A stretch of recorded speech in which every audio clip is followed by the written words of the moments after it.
Bună, dragilor, și bine ați venit la o nouă citire. De această dată te invit la o citire în cadrul căreia vreau să analizez relația dintre tine și o anumită persoană în momentul de față, dar și pentru următoarele 2-3 zile sau 24 de ore din momentul în care tu vizionezi acest videoclip. Este important momentul în care tu ai intrat. Hai să vedem situația. Wow! Situația se pare că este cauzată în mod special de către celălalt. Justiția vorbește despre o legătură cu zodia Balanță, dar văd aici că justiția poate să vorbească și despre o decizie importantă în cadrul acestei relații, ca un proces, ca o judecată, acel moment în care ați clarificat ceva. Pentru unii, justiția aici poate să însemne chiar o căsătorie sau, din contra, o despărțire. Este vorba despre un verdict care s-a dat, despre o decizie aici care s-a luat în legătură cu o situație dificilă. Da? Este vorba despre un moment tensionat care a fost aici sau un moment cu foarte mari emoții. Poate e vorba despre o nouă dragoste pentru alții dintre voi. Hai să vedem puțin pentru tine. Wow, au ieșit multe cărți. În momentul de față se pare că tu te simți eliberat. Da? Văd faptul că ai fost provocat sau ești provocat în cadrul acestei relații. Văd foarte multă atracție din partea ta, foarte multă pasiune, foarte mare dorință de a te afirma. Ați discutat aici ceva legat fie de o gelozie, fie de o a treia persoană. Ideea este că tu în momentul de față ești foarte hotărât sau foarte hotărâtă. Să vedem o energie generală. Da? Uite, 3 de bâte. Se pare că tu aici ai făcut prima mișcare. 3 de bâte îmi spune că te afli într-o așteptare, doar că această așteptare, să știi că nu este foarte mare. Aici se întâmplă ceva, da? Foarte rapid.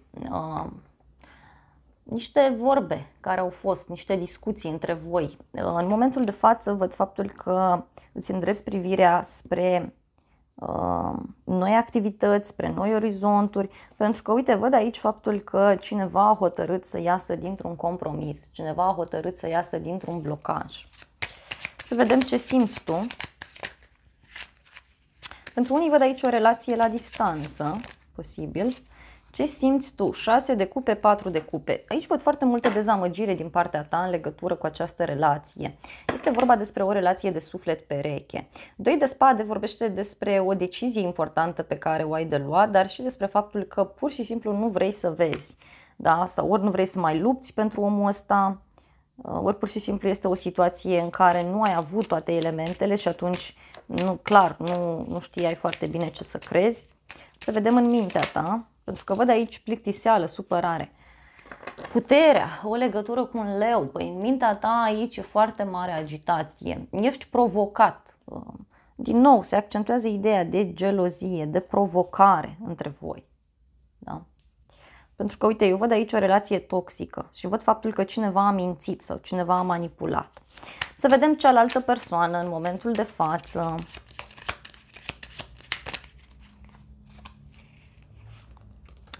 2 de cupe, pajul de cupe și eremitul. Persoana asta în momentul de față stă singură și se gândește foarte intens la tine. Își dorește să vă vedeți, își dorește să comunice cu tine.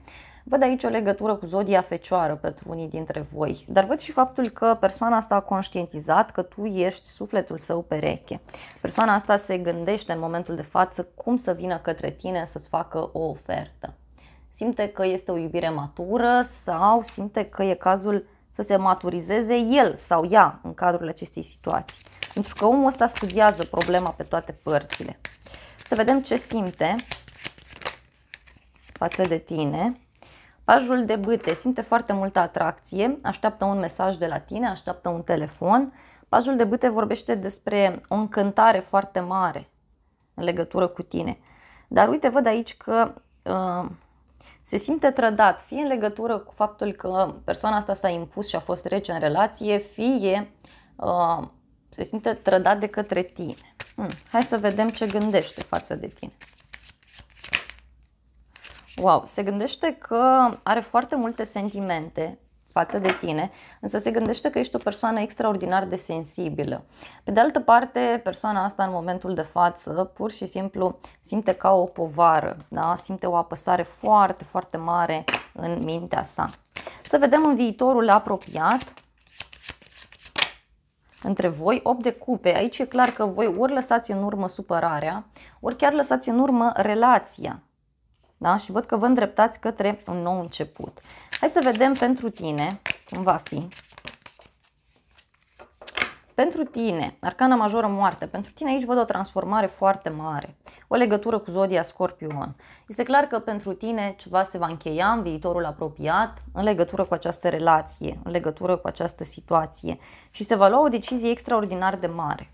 Văd aici o energie masculină care va lua atitudine și care va dori să clarifice situația.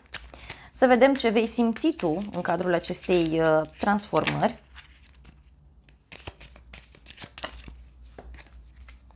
Asul de bâte, văd aici foarte multă speranță pe care tu o vei avea, fie în legătură cu această persoană, fie te vei simți eliberat sau eliberată de această relație. Noi activități pe care le vei face, însă văd aici o speranță mare pe care tu o vei avea în legătură cu un angajament serios, în legătură cu această relație. Și ce vei gândi tu? 10 de monede. Uite, foarte multă concentrare văd din partea ta în viitorul apropiat pe bani sau faptul că vei considera că persoana asta este potrivită pentru a-ți întemeia o familie sau pentru a vă muta împreună, pentru alții dintre voi. Și văd că vei fi foarte mult pusă pe gânduri. Pentru că, uite, eu văd aici o persoană care se simte abandonată, trădată, care suferă. Poate te vei gândi dacă să mai dai o șansă relației sau nu. Hai să vedem puțin cealaltă persoană.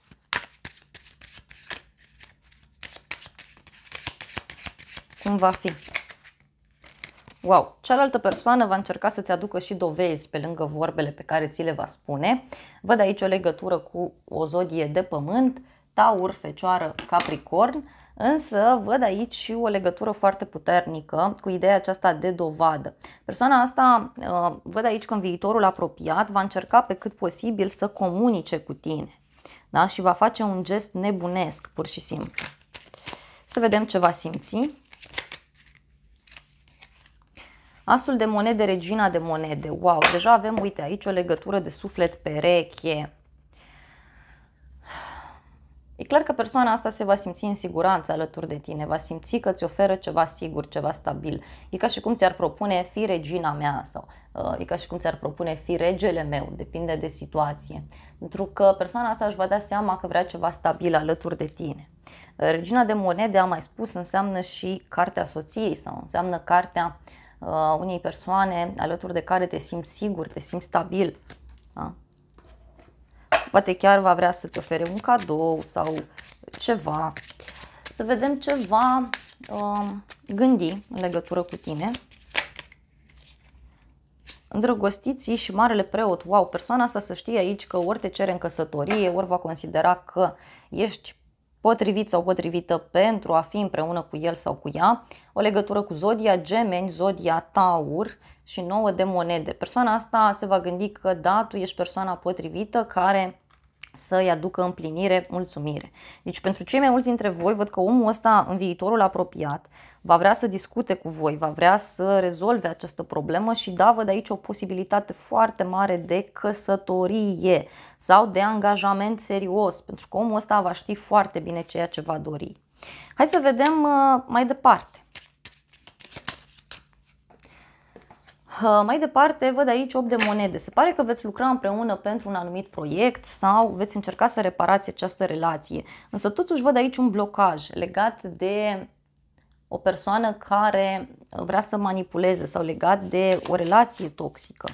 E ca și cum ați vrea să vindecați, ați vrea să eliminați aceste lucruri negative în viitorul apropiat. Hai să vedem în continuare pentru tine cum va fi situația. Wow! A sărit o carte.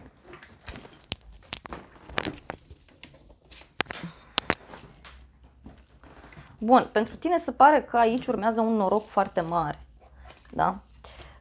Pur și simplu urmează o perioadă de transformări uriașe pentru sufletul tău, da? Niște transformări fie legate de un cadou pe care îl primești, de o propunere pe care cineva ți-o face. Și uite, în inima ta te vei simți foarte împlinit sau foarte împlinită. Da?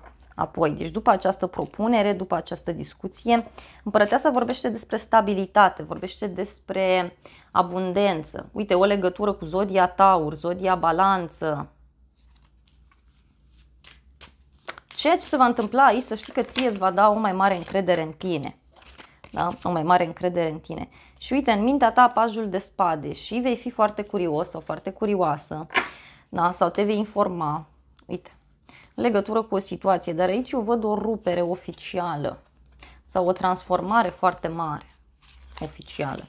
Să vedem celălalt, cum va fi. Deci pentru tine lucrurile sunt bune. Uite, magicianul a mai ieșit aici.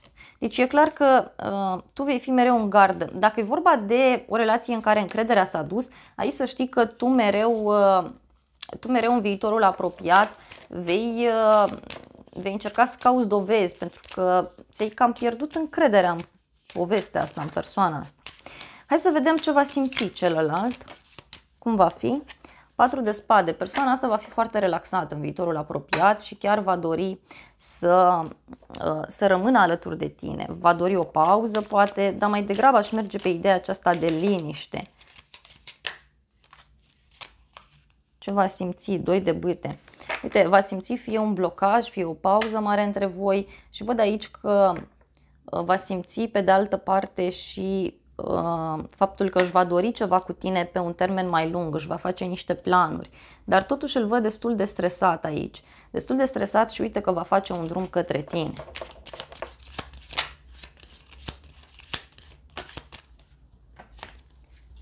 Nouă de cupe, dar se va simți foarte bine, foarte mulțumit, foarte împlinit. Da, aici totuși cu luna, 5 de bâte, 9 de bâte, nu știu, cineva e cam gelos, da? Sau geloasă. Hai să vedem puțin despre ce este vorba. Da? În primul rând vreau să văd ce lăsați voi aici în urmă. Uite, voi aici lăsați în urmă certurile, lăsați în urmă tot felul de discuții, da? Care au fost și încotro vă îndreptați. Vă îndreptați spre un final, spre o transformare, dar hai să vedem despre ce e această transformare. Wow! Poate să fie o transformare legată de relația în sine, o transformare legată de gelozia voastră. Da? Uite, da? Aici urmează o schimbare majoră în această relație. Hai să vedem pentru tine. Uite, pentru tine urmează o surpriză în dragoste. Tu aici vei avea parte de multă bucurie, de o surpriză foarte mare. Fie printr-un mesaj, fie printr-un apel telefonic și să vedem celălalt. Pentru cealaltă persoană văd supărare și uite, stă aici și așteaptă.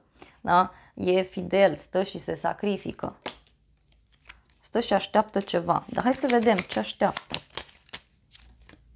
Uite, persoana asta așteaptă să facă drum către tine sau așteaptă să comunicați.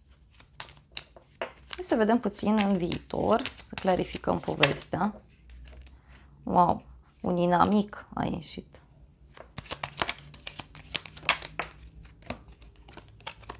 Uite, pentru tine văd foarte multă stabilitate în viitorul apropiat, da? Foarte multă siguranță, însă văd răceală din partea ta în legătură cu această relație. Și uite, celălalt, uite, te va purta în minte dacă ești femeie. Și uite, îți va scrie, da? Îți va spune vorbe frumoase, vorbe de dragoste. Da? Dacă ești femeie, atenție că omul ăsta e posibil să te mintă iarăși în legătură cu o situație. Da? Este un om cam fără principii pe de altă parte. Adică îți va propune ceva serios, dar vezi că ceva nu e în regulă, ceva nu e ok acolo. Să vedem puțin încă o carte pentru tine în viitor.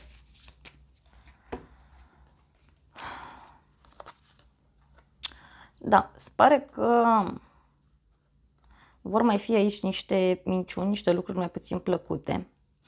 Pe de altă parte, văd în momentul de față că cineva este foarte hotărât sau foarte hotărâtă să rămână în această relație, da? În ciuda unor minciuni, în ciuda unor lucruri mai puțin plăcute. Să vedem pentru tine. Deci persoana asta oricum să știi că îți va propune ceva serios, dar uite, tu vei lua o decizie radicală. Adică vei fi foarte sigur pe tine sau sigură. Să vedem celălalt, da? Cealaltă persoană va veni către tine, va face schimbarea. Și acest aspect îți va da siguranță. Însă, uite, văd niște probleme, niște discuții în casă, un drum.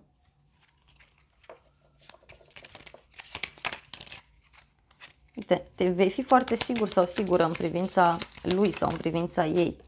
Da? Și uite, această persoană e clar că vine către tine cu o soluție și soluția vine să se sacrifice. Da? Soluția vine printr-un sacrificiu, dar tot mie ceva nu miroase bine la omul ăsta. Hai să vedem ce.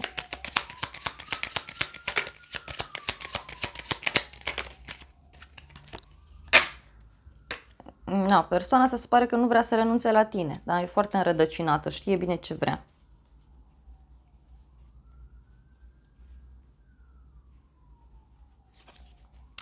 Bun, hai să vedem și un sfat din partea îngerilor pentru tine, să vedem ce spun îngerii.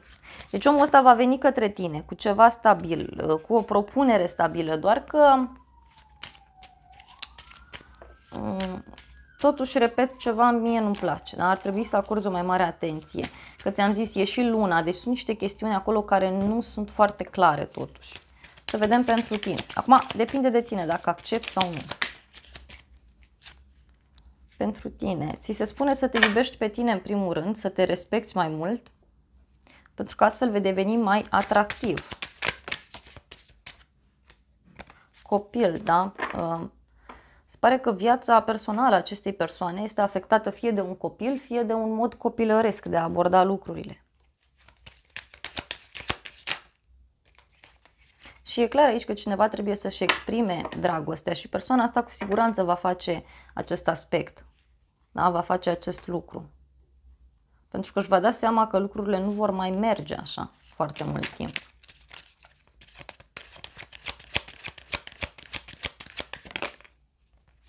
Codependență, uite, deci aici este vorba despre o relație toxică la mijloc, da? Despre cineva care are niște dependențe. Cineva care trebuie să ierte, să învețe. Și să vedem celălalt.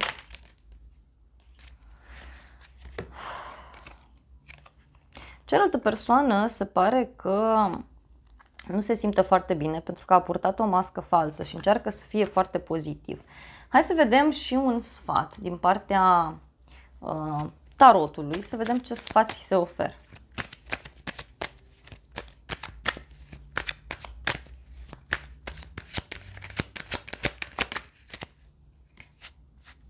Se oferă să, sfatul să lași tot ceea ce e rău în urmă. Deci dacă tu crezi că relația asta e rea, e clar că trebuie să o lași în urmă.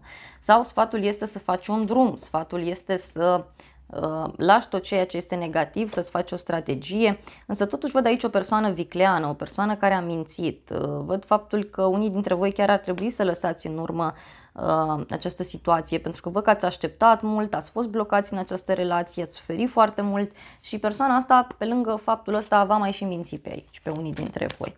Să vedem puțin rezumatul, da? Pentru tine, pentru celălalt și relația, cum va fi. Ce decid cărțile. Wow, stai că s-a întors o carte. Aici e clar, Marele Preot. Aici fie se lasă cu o căsătorie, așa cum am spus, fie este vorba despre un angajament serios, da? Despre faptul că o să respectați amândoi niște principii. Hai să vedem pentru tine și pentru celălalt.